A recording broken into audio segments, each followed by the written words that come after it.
My name is Erin. I am 28 years old and a single mom to the most amazing 4-year-old boy named Jake. For years, I have been juggling college classes, work, and parenting, desperately trying to create a better future for my son. Last month, I asked my parents to watch Jake for just 1 hour while I took my final exam. They said they were too busy. The very next day, I discovered they had driven 2 hours to take my brother's kids to a water park. That was the final straw in a lifetime of favoritism. I let you know what happened when they called 3 months later, asking why I hadn't sent them money. Let me know where you are watching from and hit that subscribe button to hear my satisfying response to years of manipulation.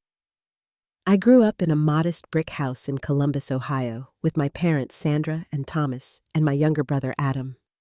From the outside, we looked like the perfect American family, but behind closed doors, there was a clear hierarchy. Adam, 4 years younger than me, was the golden child from the moment he was born. My earliest memories are filled with subtle signs that Adam mattered more. When I was 11 and Adam was 7, I desperately wanted a new bike after outgrowing my old one. My parents said we couldn't afford it. 2 weeks later, Adam came home with a brand new bicycle, even though his old one fit him perfectly. Sandra explained that it was because Adam had friends who rode bikes in the neighborhood while I just wanted mine for riding alone. The pattern continued throughout my childhood. When I was selected for the state science fair in 8th grade, neither parent attended because Adam had a Little League game the same day. My project received honorable mention, but there was no one there to witness it. Meanwhile, our refrigerator was plastered with photos of Adam hitting his first home run, Adam winning participation trophies, Adam smiling with his coach. Sandra was particularly critical of me. Nothing I did ever seemed good enough. My straight A's were expected rather than celebrated. If I brought home a 98% on a test shed, ask what happened to the other 2%. My clothes were wrong, my friends were suspect, and my ambitions were unrealistic. Thomas was less overtly critical, but his passivity was its own form of rejection. Sometimes he would find me after a particularly harsh criticism from Sandra and awkwardly pat my shoulder, saying, "You know how your mother is. Just try harder next time." But he never intervened when it mattered, never stood up for me when Sandra was being unfair. Despite the lack of support, I excelled academically. School became my refuge, a place where effort was rewarded and achievements recognized. I joined every club I could, partially because I enjoyed them, but also because it meant spending less time at home. My teachers became the supportive adults I craved, offering the encouragement my parents withheld. My high school graduation should have been a triumphant day. I was graduating with honors and had been accepted to State University with a partial scholarship. But halfway through the ceremony, I noticed my parents leaving their seats. When I found them afterward, they were already heading to the car. Adam's baseball team had made the regional playoffs, and they didn't want to miss the beginning of his game. My achievement was reduced to a quick photo in my cap and gown before they rushed away. That night, I sat alone in my bedroom looking at college brochures. Sandra had suggested earlier that year that I consider community college or secretarial school instead. "You were never really college material, Erin," she had said with a dismissive wave. "What if you fail and waste all that money?" But their doubt only fueled my determination. I was going to State University even if I had to figure out how to pay for it myself. The partial scholarship would help, and I was prepared to work as many jobs as necessary to cover the rest. 3 months later, I packed everything I owned into my second-hand car and drove away equal parts terrified and exhilarated by the freedom ahead. I called home weekly during that first semester, hoping that distance might improve our relationship. The conversations always followed the same pattern. "How are your grades? Are you eating properly? You look like you've gained weight in that Facebook photo. Have you heard how well Adam is doing on the college baseball team?" By Christmas break, I had already begun to dread going home. The contrast between my independent college life and the suffocating atmosphere of my childhood home was stark. I started making excuses to stay on campus during shorter breaks, picking up extra shifts at the campus coffee shop, or claiming study groups. In reality, I was slowly beginning to understand that the distance was necessary for my mental health. College was a revelation. For the first time in my life, I was free to make my own choices without constant criticism.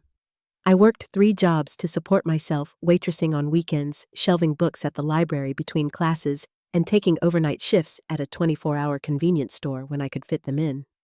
Sleep was a luxury, but the exhaustion was worth the independence. My parents provided minimal financial support, making it clear that it was a loan rather than a gift. Every month, Sandra would call asking for an accounting of how I had spent the money, questioning every purchase, suggesting cheaper alternatives I should have chosen. When I tried to explain how expensive textbooks were, she scoffed and said I should learn to budget better. It was during my sophomore year that I met David.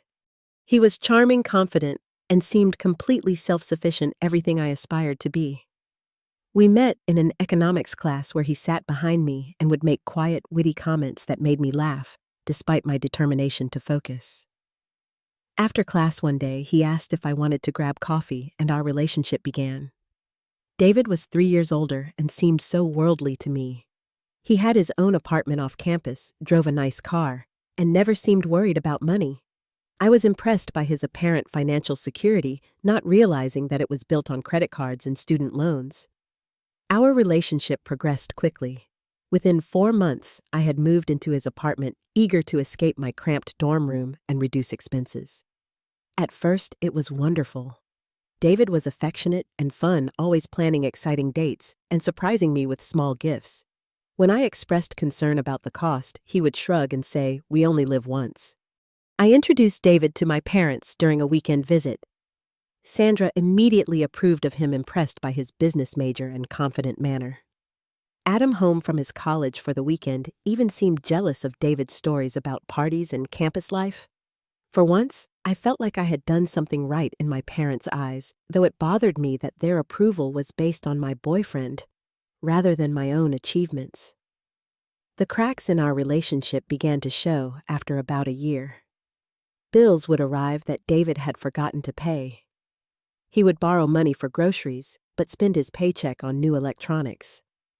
When I tried to discuss finances, he would become defensive or charm his way out of the conversation. But I was in love and convinced myself that we could work through these issues. Then came the pregnancy. I was 23, halfway through my junior year, when I realized my period was late. The home pregnancy test confirmed what I already knew in my heart. I was pregnant. My emotions were a tangled mess. Fear, excitement, panic, and a strange sort of wonder all competed for dominance. David and I had never seriously discussed children, though in vague future terms, he had said he wanted a family someday. I sat on the edge of the bathtub for hours trying to decide how to tell him. When I finally did, his reaction initially reassured me. He hugged me tightly and said, "Well, figure it out, babe. We're in this together." For a few weeks, he seemed to step up, taking extra shifts at his part-time job and cutting back on unnecessary spending. We began discussing baby names and rearranging the apartment to make space for a crib. Telling my parents was a different story entirely. I waited until I was 14 weeks along, hoping that passing the first trimester would make the news more acceptable. We sat in their living room, David beside me holding my hand, as I told them they were going to be grandparents. The silence that followed was deafening. Then Sandra spoke, her voice cold. "You have ruined your life, Erin. What about your degree? How will you support a baby?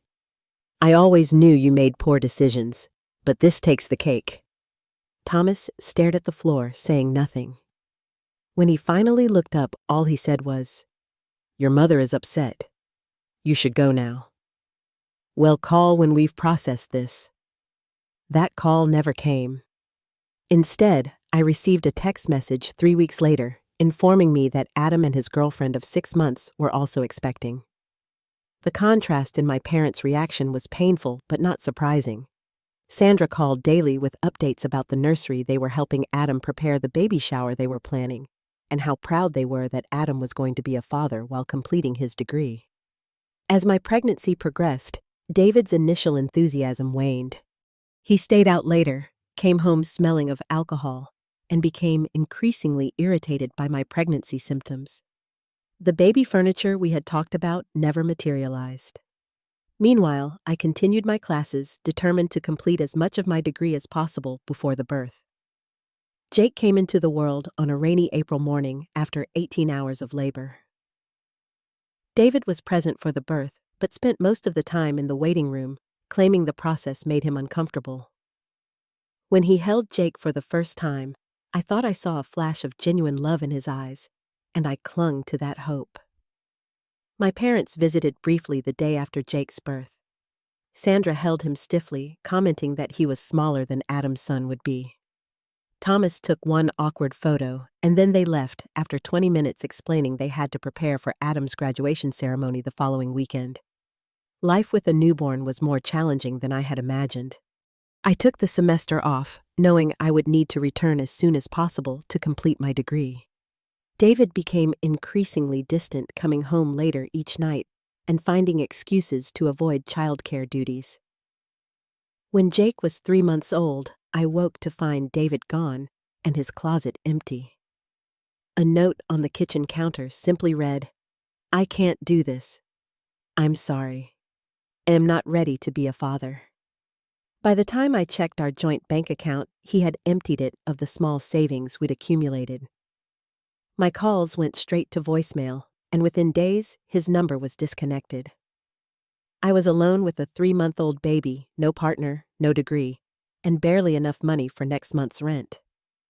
When I finally broke down and called my parents, Sandra sighed deeply before saying, "Well, what did you expect, Erin? You always rush into things without thinking them through. I hope you've learned your lesson." The contrast with their treatment of Adam was impossible to ignore. When he and his wife bought their first house 6 months after graduation, my parents contributed a substantial down payment as a gift. Meanwhile, I was scraping by on minimum wage jobs, unable to complete my degree, and receiving no support beyond the occasional critical phone call. But Jake's smile gave me strength I didn't know I possessed. Looking into his innocent face, I made a promise to both of us. We would not just survive, we would thrive, even if I had to do it completely on my own. When Jake turned 3, I made the decision to return to college.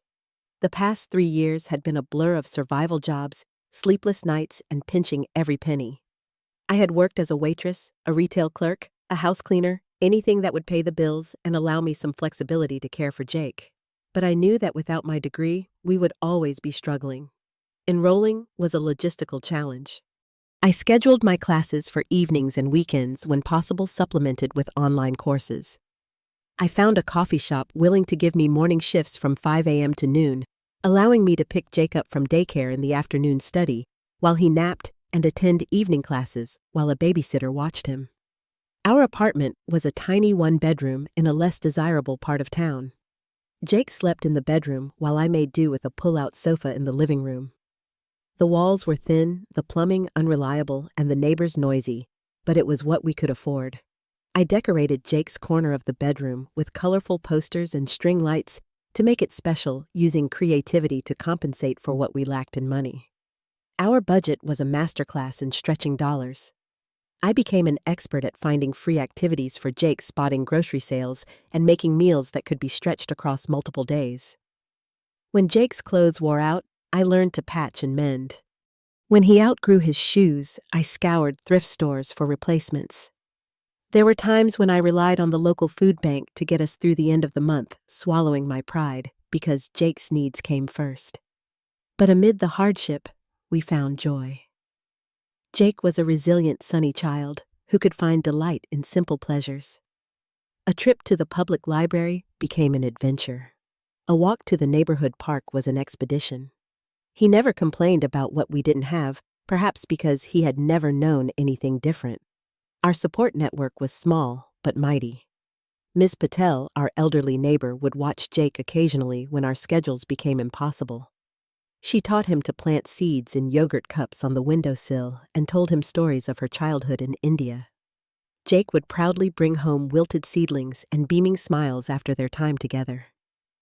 At Jake's daycare, I met Lucia, another single mother juggling work and education. We began trading childcare on weekends, giving each other precious study time, or simply a few hours to run errands without a toddler in tow. Her daughter Maya was a year older than Jake, and they became fast friends, creating their own little world of imagination and play. Professor Williams in my accounting program noticed my exhaustion one evening after class and asked about my situation. After hearing my story, he became an unexpected ally, allowing me flexibility with deadlines when Jake was sick and connecting me with campus resources I hadn't known existed, including a food pantry specifically for student parents. My relationship with my parents remained strained. They would call occasionally, usually to update me on Adam's growing family and successful career. He now had 3 children and had been promoted to regional manager at his company Fax that Sandra never tired of mentioning.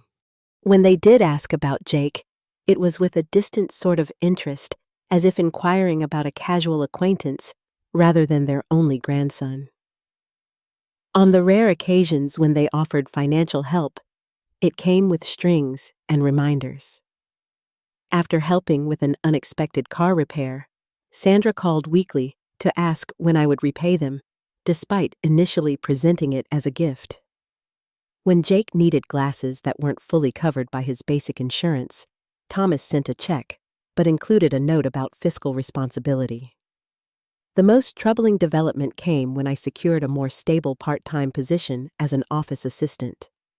The pay was slightly better than my previous jobs, and the hours more consistent. The first time I mentioned this improvement to my parents, Sandra immediately asked when I would begin paying them back for all they've done for me. Despite my tight budget, I began sending them a small amount each month, partly out of guilt and partly to avoid conflict. Meanwhile, Adam and his family continued to receive ongoing support. My parents would casually mention helping with private school tuition for his children or taking the family on vacation. When I once gently pointed out the disparity, Sandra replied, "Well, Adam has a real family and a proper career. He needs the support for his children to thrive. You've chosen a different path." As my final semester approached, I discovered a special grant opportunity for student parents graduating within the year. The application required completion of all core courses with passing grades, including the challenging financial analysis course that culminated in a comprehensive final exam. If I could secure this grant, it would provide enough financial cushion for me to focus on finding a good job after graduation, rather than taking the first offer out of desperation. For the first time in years, I allowed myself to hope for a more stable future. Jake was thriving in preschool, making friends and showing an early aptitude for numbers. I was maintaining a B average despite my chaotic schedule. The grant seemed within reach if I could just navigate these final few months successfully. Then 2 weeks before the final exam that would determine my eligibility, everything began to unravel. It started with a call from Jake's daycare in the middle of my study group. Jake was running a fever and needed to be picked up immediately. By that evening, he was crying with ear pain, and the next morning found us in the pediatrician's office.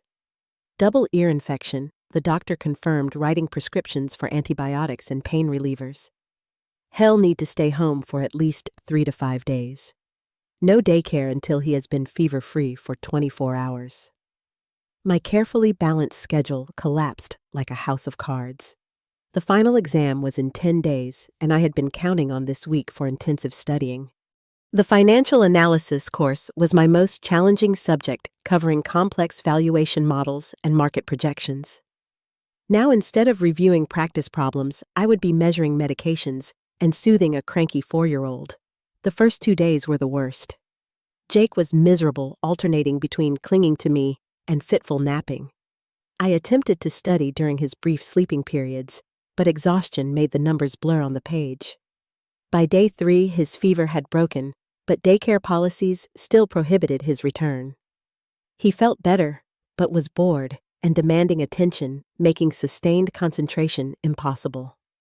6 days before the exam, panic set in. I had covered barely half the study material and was falling behind on assignments for other courses as well.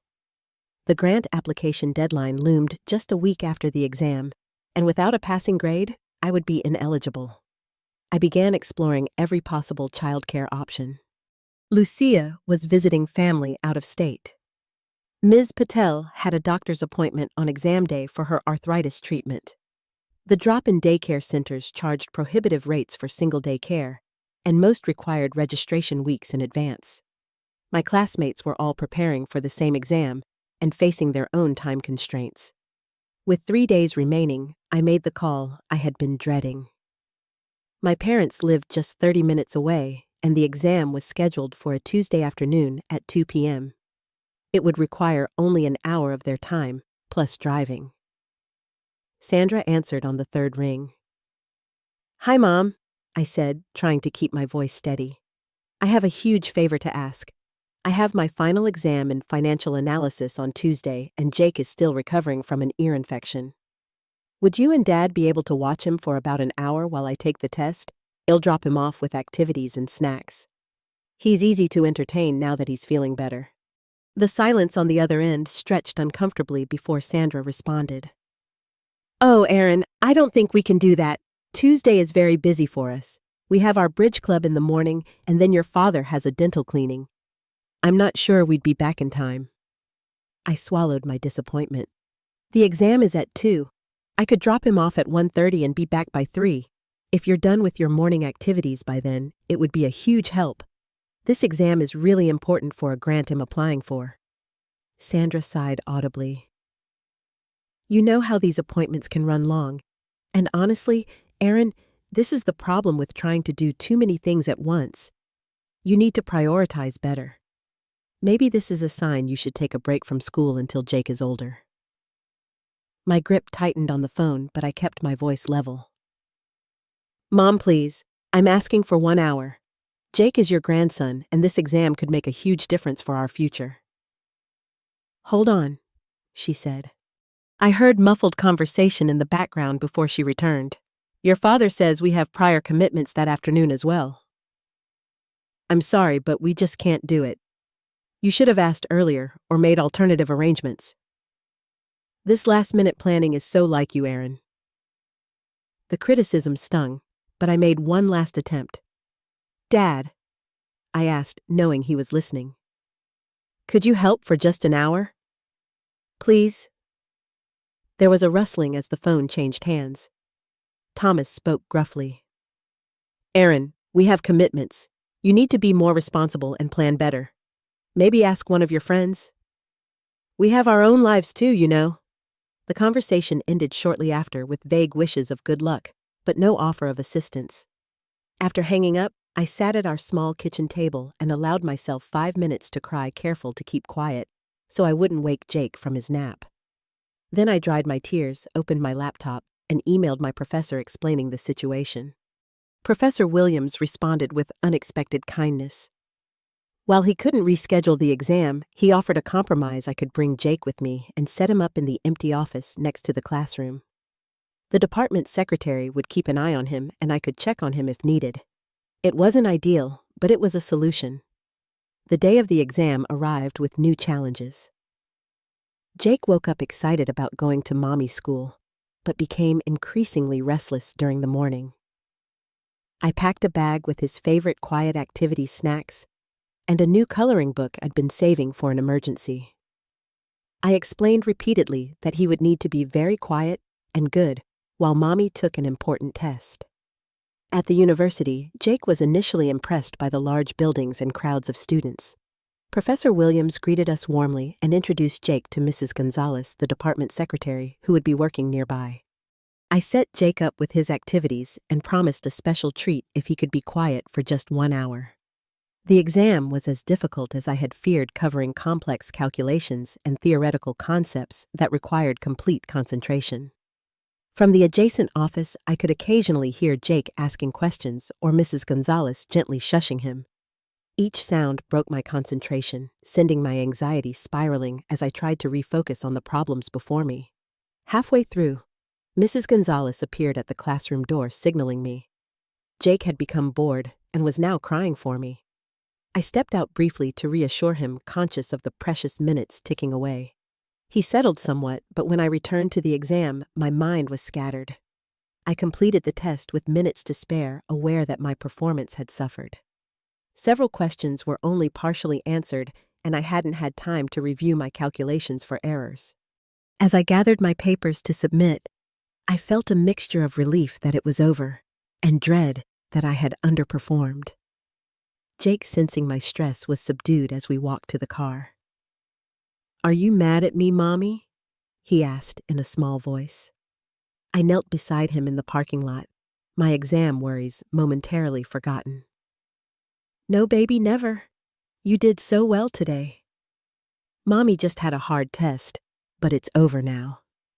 How about we get ice cream to celebrate how brave you were?" His face lit up, and we drove to the local ice cream shop, splurging on cones despite our tight budget.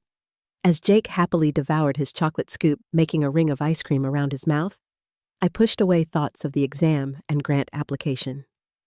For this moment, I would focus on my son's joy rather than my uncertain future.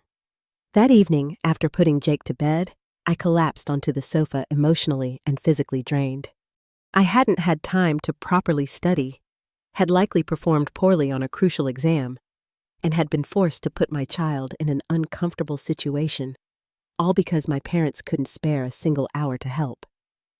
The weight of it all pressed down on me until sleep finally provided escape. The next morning, I woke to Jake's little hands patting my face. "Mommy, I'm hungry," he announced, blissfully unaware of my lingering stress. I made his breakfast and packed his lunch, relieved that he could return to daycare. Ms. Patel stopped by as we were leaving, offering Jake a cookie shed baked and asking about the exam. Her genuine interest was a balm after my parents' indifference. After dropping Jake off, I checked my phone while waiting for the bus to campus. Lucia had texted to see how the exam went, and I was typing a response when a notification from Instagram appeared. It was a tag from my cousin's account. Curious, I opened the app. What I saw made my stomach drop. There, posted just hours ago, was a series of photos from Splash Kingdom waterpark. Featured prominently were my parents beaming as they posed with Adam's 3 children on a water slide. My father was in swim trunks, my mother in a sundress, both looking relaxed and happier than I'd seen them in years. The caption read, "Fun day out with the grandparents. Thanks Sandra and Thomas for driving all the way to take the kids to Splash Kingdom. Shared best grandparents ever. #family fun. #waterpark memories." I checked the timestamp. The photos had been posted yesterday evening, but based on the lighting, they had been at the water park during the afternoon, around the exact time of my exam. The water park was a 2-hour drive from their home, meaning they'd spent the entire day there, committed enough to make the long drive. My hands shook as I scrolled through more photos. There was Sandra helping Adam's youngest put on floaties. Thomas carrying Adam's daughter on his shoulders. The whole group enjoying ice cream cones. Each image was a fresh slap in the face, concrete evidence of what I'd always known, but tried to deny my family was a family of 3, plus me, the perpetual outsider. As I sat frozen on the bench at the bus stop, another text came through from Lucia. "Did you see the pics your mom posted? WTF?" She had screenshot Sandra's Facebook page, which showed the same waterpark photos with the additional comment, "Nothing better than spending quality time with the grandkids, making memories that will last a lifetime." The bus arrived, but I couldn't move. People brushed past me, boarding and continuing with their normal day, while my world tilted on its axis. It wasn't just that they'd lied about being busy. It was the blatant demonstration that they had time and love to give, just not to me or my son. In that moment, something hardened inside me. Years of making excuses for their behavior, of accepting crumbs of attention, of believing that somehow I just needed to try harder. All of it crystallized into a clarity I'd been avoiding. This wasn't a misunderstanding or a temporary situation. This was who they were, who they'd always been, and who they would always be. I skipped my morning class and went to a coffee shop instead, ordering the largest, strongest coffee they offered. Then I did what I'd never had the courage to do before I called my parents to confront them directly. Sandra answered with her usual distracted tone. "Erin, this is unexpected. Is everything all right?" I saw the waterpark photos, I said without preamble, my voice steadier than I felt. A pause. "Oh, that. Yes, we took Adam's children yesterday. They had a wonderful time. The youngest is quite the little fish." The casual response ignited my anger. "You told me you were too busy to watch Jake for 1 hour during my exam. That you had bridge club and dentist appointments and prior commitments. Yet you drove 2 hours each way to spend the entire day at a water park with Adam's kids." Well, another pause that was different. This was planned in advance. Adam and Melissa needed a day to themselves, and the children had been looking forward to it. I could have planned in advance too, if I'd known Jake would get sick, I countered. But I was asking for 1 hour, Mom. 1 hour to take an exam that could help secure our financial future. Jake is your grandson too, or have you forgotten that? Don't be dramatic, Erin. Sandra's voice took on the dismissive tone I knew too well. Of course we know he's our grandson, but Adam's children are, well, they come from a more stable home. They have 2 parents who are raising them properly. They need their grandparents' influence. The words landed like physical blows. So because I'm a single mother, my son deserves less of your time and love?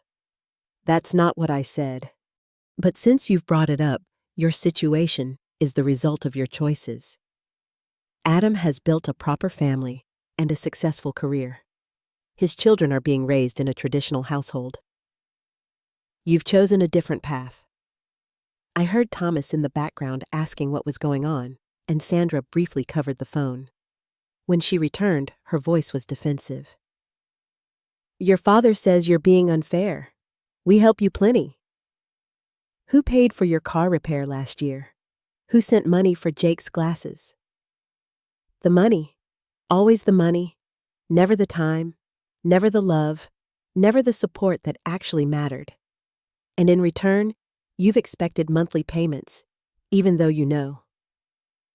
Struggling, I said. Meanwhile, you give Adam thousands for house down payments and private schools, no repayment expected.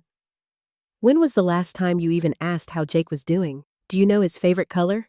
His best friend's name? Anything about him at all? Now you're just being childish. We can't be expected to remember every little detail. We have busy lives and other grandchildren to consider. Something inside me snapped. Other grandchildren to consider. Jake isn't a consideration to you at all. He's an afterthought, an obligation you wish would go away. Well, I can make that happen. What are you saying? Sandra's voice had an edge of concern, now the first genuine emotion she'd shown throughout the conversation. I'm saying, I'm done. Done making excuses for you, done accepting the bare minimum, done teaching my son that he's somehow less deserving of love than his cousins. From now on, you don't get to be grandparents only when it's convenient or Instagram-worthy. Erin, you're overreacting as usual. Your father and I... No, I cut her off. I don't want to hear it, and I won't be sending any more money. Not a cent. Spend it on Adam's kids if that's where your priority lies. Thomas came on the line, then his voice gruff with anger. Now you listen here, young lady. After everything we've done for you, this is completely inappropriate. Your mother is in tears. You've always been selfish, but this takes the cake. Selfish, I nearly laughed at the absurdity. I've been working 3 jobs, raising a child alone, and pursuing an education, all while trying to maintain a relationship with parents who clearly don't want one. That's not selfishness, Dad. That's survival. The conversation deteriorated further, with Thomas making vague threats about family legacy, and Sandra returning to the phone to remind me of all they've sacrificed. I listened to none of it, a strange calm settling over me as I realized this bridge wasn't just burning. It had been in flames for years without my acknowledging it. "Were your parents?" Erin Sandra finally said, as if that explained and excused everything. "You can't just cut us off." "Watch me," I replied, and ended the call. I blocked their numbers immediately, then removed them from all my social media accounts. My hands were shaking, but not from fear, from relief. It felt like putting down a weight I'd been carrying so long, I had forgotten it wasn't part of me. Later that evening, as Jake and I ate macaroni and cheese at our tiny kitchen table, he looked up with sauce around his mouth and asked, "Can we visit Grandma and Grandpa soon?" The question pierced my heart, but I kept my voice gentle. "No, sweetie. Grandma and Grandpa are going to be taking a time out from our lives for a while. Like when I hit Maya and had to sit in time out at daycare," he asked, his face serious. "Kind of like that," I said, wiping his chin. "Sometimes grown-ups need timeouts too when they aren't being kind." "Are they going to say sorry after their time out?" his innocent logic cutting to the heart of the matter. "I don't know, sweetheart. I hope so. But even if they don't, you and I are going to be just fine. We're a team, remember?" He nodded solemnly before brightening. "Can we have ice cream again?" I laughed, grateful for his resilience and simple joy. "Not tonight, but maybe this weekend, if you're good. Now finish your dinner, bath time is next." As Jake continued eating, I felt an unexpected sense of peace. The decision that had seemed so monumental just hours ago now felt inevitable, necessary, and long overdue. The weeks following my decision passed in a blur of activity. Without the emotional drain of managing my parents' disappointment, I found new reserves of energy. I threw myself into my remaining coursework, determined to salvage what I could from the semester. My financial analysis exam results came back with a C+ lower than my usual grades, but a passing mark nonetheless. Professor Williams included a note saying he'd taken my circumstances into consideration and was impressed by what I'd managed to accomplish given the challenges. It wasn't the strong showing I'd hoped for, but it kept me eligible for the grant application. Jake seemed to sense the change in me. The constant underlying tension I'd carried for years had dissipated, and he responded to my more relaxed demeanor with increased confidence of his own. His nighttime tantrums, which had become more frequent in recent months, all but disappeared. At daycare, his teachers commented on his improved focus and willingness to try new activities. My support network stepped up in ways that continually moved me. Lucia and I formalized our childcare exchange, creating a reliable schedule that gave each of us dedicated study time. Miss Patel taught Jake to make simple origami figures, keeping him happily occupied on Saturday mornings so I could catch up on assignments. My study group from the financial analysis class invited me to join them for their final project in another course, valuing my perspective despite my recent struggles. One member, Anthony, offered to review my grant application, drawing on his experience with similar processes. His suggestions strengthened my submission considerably. 3 weeks after cutting contact, I met with a counselor through the university's student services. The session was initially intended as a one-time consultation to help me process my decision, but the counselor, Dr. Harper, suggested I consider ongoing therapy. She offered a sliding scale fee that, while still a stretch for my budget, felt worth the investment in my mental health. In our sessions, we explored the patterns of my childhood. Dr. Harper helped me recognize how I had internalized the belief that I was somehow fundamentally undeserving of love and support. Each time I shared a memory of favoritism or neglect, she would gently ask, "How would you feel if someone treated Jake that way?" The question invariably clarified what I had tolerated for myself, but would never accept for my son. Adam reached out a month after my confrontation with our parents. His text was accusatory. "Mom is devastated. Dad is furious." "What the hell did you say to them?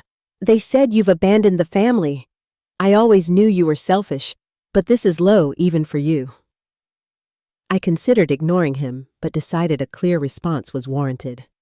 After carefully composing my words, I replied, I told them I was done accepting scraps of attention for Jake while they showered time and resources on your children.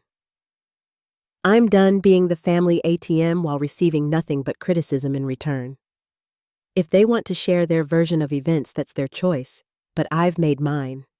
His response was immediate and heated, defending our parents as generous and loving while accusing me of jealousy and ingratitude. I did not engage further, simply writing, I wish you and your family well, Adam. We just have different experiences of the same parents. I need to focus on what's healthy for Jake and me now. After that exchange, I received a barrage of texts from extended family members, each apparently having heard a version of events that painted me as ungrateful and unstable. I responded to none of them, instead focusing on creating new traditions and connections for Jake and myself. We began Saturday morning pancake breakfasts, experimenting with different additions to the batter. We established family movie night every Friday, taking turns choosing the film. We started a memory jar, writing down small happy moments on colorful paper and saving them to read together on New Year's Eve. These simple rituals created a sense of stability and joy that had nothing to do with grandparents or extended family. On a rainy Tuesday afternoon, about 2 months after cutting contact, I unexpectedly encountered my parents at the grocery store. Jake spotted them first, calling out Grandma, before I could intervene. The four of us stood awkwardly in the cereal aisle, Jake looking confused by the tension. Sandra attempted normalcy, commenting on how much Jake had grown and asking about daycare as if nothing had happened. Thomas nodded stiffly, but said nothing. I kept my responses brief and polite, conscious of Jake watching the interaction. When Sandra suggested we should get together soon, I simply said, that would require some significant changes and honest conversation first, and moved on to another aisle. In the car afterward, Jake asked why Grandma and Grandpa didn't give him hugs like before. I explained as simply as I could that sometimes grown-ups have disagreements that take time to fix, but that it wasn't his fault, and he was very loved. That night, he had nightmares for the first time in weeks, calling out for me repeatedly, until I finally brought him into my bed, where he curled against me like he had as a toddler. The incident reinforced my conviction that the boundaries I had established were necessary not just for my well-being, but for Jake's. Children sense the undercurrents of adult relationships, and the inconsistent love my parents offered was more damaging than a clean break. As the 3rd month without contact approached, I received notification that I had been awarded the educational grant. The funds would cover my final semester's tuition and provide a small stipend for living expenses, easing the financial pressure considerably. I celebrated by taking Jake to the Children's Museum, watching his delight as he explored the interactive exhibits and feeling for the first time in years that we might actually be okay. That same evening, as Jake played with building blocks on the living room floor, my phone rang with an unknown number. Normally, I would let such calls go to voicemail, but something prompted me to answer. The moment I heard Sandra's voice tight with panic rather than her usual control, I knew why they were calling. Erin, are you there? Sandra's voice had a frantic quality I'd never heard before. I'm here, I said, keeping my voice neutral. What do you need? It's been 3 months, she said, as if that explained everything. Where's our money? We haven't received your monthly payment since we last spoke. The question was so unexpected that I laughed a short, disbelieving sound. Did you really just call after 3 months of no contact to ask about money? Thomas came on the line, then his voice gruff with contained anger. This isn't a joke, Erin. We've been patient giving you time to get over your tantrum, but this is unacceptable. We had to cancel our Alaskan cruise because the final payment was due, and we were counting on your contribution. The audacity was breathtaking. My contribution. As if the token payments I'd been making from my meager income were somehow funding their luxury vacations while I scraped by on ramen noodles and clearance bin produce. Let me make this perfectly clear, I said, my voice steady despite the anger bubbling beneath the surface. I am not sending you any more money. Not now, not next month, not ever. I don't support people who don't support me. After everything we've done for you, Sandra's voice rose in pitch. The car repairs, the assistance with Jake's glasses, all the times we've helped when you were in a bind. I walked into the bedroom, closing the door so Jake wouldn't overhear. Help that you gave conditionally with strings attached, while simultaneously giving Adam thousands for down payments and private school tuition. Help that you lorded over me while treating his family with genuine generosity. That's different, Thomas interrupted. Adam has responsibilities, a proper family, a career path. And I don't am a single mother, working multiple jobs while completing my degree. Jake is your grandson just as much as Adam's children are your grandchildren. But you drove 2 hours to take them to a water park while refusing to watch Jake for 1 hour during my exam. The silence on the other end confirmed they had no defense for this specific example. I continued, my words flowing more freely than they ever had with my parents. For years, I accepted that I was somehow less deserving of your time and love. I made excuses for you, blamed myself, tried harder to earn your approval. But seeing those water park photos while Jake and I were struggling through that exam, it showed me exactly where we stand in your priorities. Now you're being dramatic again, Sandra said, but her voice lacked its usual conviction. No, I'm finally being honest. And the honest truth is that Jake deserves better than grandparents who see him as an obligation. I deserve better than parents who only call when they want something from me. You can't just cut us off from our grandson, Thomas said. We're his family. The word family ignited something fierce inside me. Family shows up, family supports, family loves unconditionally. You haven't been family to Jake or to me in any way that matters. What about when you need us again? Sandra asked, her tone shifting to one of smug certainty. The next time your car breaks down or Jake needs something you can't afford? I'd rather work 3 more jobs than accept help that comes with your judgment and strings attached. I'm done letting you make me feel like I'm somehow lesser than Adam and Em, especially done letting you make Jake feel less important than his cousins. I could hear them conferring in muffled tones before Thomas came back on the line, his voice attempting a reasonable tone that did nothing to mask his anger. You're making a mistake, Erin. You'll regret cutting us off when you calm and think about everything we've done for you. What I regret, I said quietly, is not doing this years ago before Jake was old enough to notice how differently you treated him. Now, unless you're calling to genuinely apologize and discuss how we might rebuild our relationship on healthier terms, I have nothing more to say. You ungrateful silence. I hung up before Thomas could finish the insult, then blocked this number as I had their others. My hands were shaking, but not from fear or doubt, from a rush of power and clarity.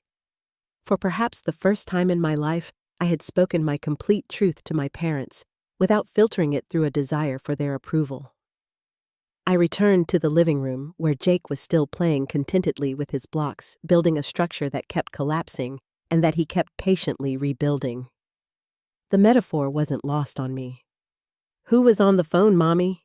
He asked without looking up. Just some people who wanted something I don't have anymore, I said, sitting beside him on the floor. What was it? He asked, placing another block carefully on his tower. I smiled, watching him. Their power over me. He looked up, his expression confused but accepting in the way of young children who don't need to understand every adult conversation. Can you help me make this taller without falling? For the next hour, we built and rebuilt towers, laughing when they toppled and celebrating when they stood. As I watched my son's determination and joy, I felt a certainty that would be okay without my parents' conditional love. We were already building something stronger than what had grown up with. A relationship based on genuine support, presence, and unconditional acceptance. A week after the phone call, an envelope arrived with no return address. Inside was a check from my father for $500 and a terse note for Jake's needs. "This isn't about you. T." I looked at the check for a long moment, recognizing it for what it was: an attempt to maintain control, to position themselves as benefactors, to create obligation without addressing the real issues. In the past, I would have cashed it immediately, grateful for the financial relief while ignoring the manipulation behind it. Instead, I took a photo of the check, then tore it into pieces. I sent the photo to my father with a simple message: "Jake and I don't need your money. What we needed was your time, your love, and your respect. When you're ready to offer those instead, we'll talk." He never responded, but I hadn't expected him to. The cycle was broken, and while there was grief in that realization, there was freedom too. I was no longer waiting for my parents to become the people I needed them to be. I was no longer measuring my worth against their withheld approval. I was simply Erin, a woman doing her best for herself, and her son finally unburdened by the weight of endless disappointment. 1 year after cutting contact with my parents, Jake and I sat on a blanket in the park, celebrating his 5th birthday. The gathering was small, but joyful. Lucia and Maya, Miss Patel, some friends from Jake's daycare, and a few of my classmates who'd become like family over the past year. As I watched Jake blow out his candles, his face glowing with happiness, I reflected on how much had changed. I'd graduated with my accounting degree 3 months earlier, walking across the stage to enthusiastic cheers from my chosen family. Professor Williams had been there along with Dr. Harper, both beaming with pride that had nothing to do with obligation and everything to do with genuine care. The grant had provided enough financial cushion for me to be selective about job offers, and I'd secured a position with a small accounting firm that offered flexible hours and growth potential. The salary wasn't extravagant, but it was stable and sufficient, allowing us to move to a 2-bedroom apartment in a safer neighborhood with better schools. Jake had started kindergarten the previous month, coming home daily with art projects and stories about new friends. His teacher had already commented on his aptitude for numbers and his kind nature qualities that filled me with pride that had nothing to do with comparison to anyone else. My relationship with my parents remained severed. After the returned check incident, there had been a few more attempts at contact, each revealing that they still didn't understand or acknowledge the real issues. A Christmas card addressed only to Jake, with a gift card enclosed. A message through a mutual acquaintance suggesting I was depriving Jake of his rightful inheritance. A birthday card on my 30th birthday with a $20 bill, and Sandra's familiar script: "Hopefully you've matured enough to reconsider your position." Each attempt reinforced that nothing had changed, that they still saw me as the problem rather than their behavior. Each time, I maintained my boundary with increasing confidence. Dr. Harper had helped me understand that forgiveness didn't necessarily mean reconciliation. I could release the anger and hurt without inviting the same dynamic back into my life. I could acknowledge that my parents had done the best they could with their own limitations without accepting treatment that diminished my worth or Jake's. Through therapy, I'd also begun to recognize and heal the patterns I had internalized from my childhood. I caught myself measuring my parenting against impossible standards, apologizing excessively for minor mistakes, and sometimes struggling to accept help without feeling indebted. But awareness was the first step toward change, and I was determined that Jake would grow up with a mother who modeled healthy relationships and self-worth. My relationship with Adam remained distant, but had evolved into a civil détente. After several heated exchanges, he'd eventually acknowledged, if not fully understood, my perspective. We exchanged occasional text messages, primarily updates about the children, and had even managed a brief, somewhat awkward meeting at a neutral playground where Jake could meet his cousins. The most surprising development had come from my father's mother, Grandma Elaine, whom I had rarely seen during my childhood due to some old family conflict. She'd reached out after hearing about our estrangement, sharing that she'd experienced similar treatment from my father and Sandra for years. Now in her 80s and living in a retirement community in Florida, she had begun sending Jake cards and small gifts establishing a long-distance relationship that brought unexpected joy to both of us. As Jake opened his birthday presents, laughing with delight at each one, I noticed how the gifts reflected the giver's genuine knowledge of him. Lucia had found a construction set featuring his current obsession with bulldozers. Miss Patel had knitted a blanket in his favorite shade of green. My study group friends had pooled resources for a beginning astronomy kit, remembering his fascination when we'd studied under the stars during a late-night session. None of the gifts were extravagant, but each represented something my parents' gifts never had: attentiveness, specific knowledge of the recipient, and love without obligation. In that moment, surrounded by people who'd chosen to be part of our lives and whom we'd chosen in return, I realized that family had nothing to do with DNA and everything to do with consistent presence and mutual support. Later that evening, after the guests had gone and Jake was asleep surrounded by new treasures, I sat on our small balcony watching the sunset. My phone buzzed with a text from an unknown number. I opened it hesitantly. "It's been a year, Erin. This has gone on long enough. Your father and I are not getting any younger, and Jake needs his grandparents. We're willing to forgive your behavior if you'll resume monthly contributions and regular visits. Family is family after all. Sandra." I stared at the message, noting how even in this attempt at reconciliation, there was no acknowledgement of wrongdoing, no real change, just the same expectations wrapped in different words. A year ago, the message would have triggered guilt and self-doubt. Tonight, it simply confirmed I had made the right decision. I typed a response, then paused to consider whether engaging was worth it. Finally, I settled on simple truth. I don't support people who don't support me. Jake and I are thriving. We're building a life filled with people who show their love through actions, not conditions.